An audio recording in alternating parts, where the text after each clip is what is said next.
మనం విషయం చెప్తే దానికి ఉన్నటువంటి 10 సంవత్సరాల్లో ఉన్నటువంటి బకాయిలన్నిటి కూడా వారు ఇవ్వడం జరిగింది.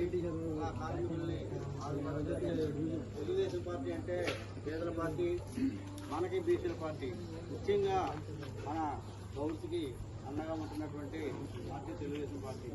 అలాగే మన మంగళి నియోజకవర్గంలో లోకేష్ బాబు చూసినట్లయితే అనేక సంక్షేమ కార్యక్రమాలు చేస్తూ బడుగు బలహీన వర్గాలందరూ కూడా బళ్ళు, మిషన్ల మహిళలకి అనేక రకాలుగా సదుపాయాలు కల్పిస్తూ ప్రోత్సహిస్తున్నటువంటి లోకేష్ బాబు అందరూ కూడా మనందరం అండగా ఉండాలని చెప్పి కోరడం జరుగుతుంది.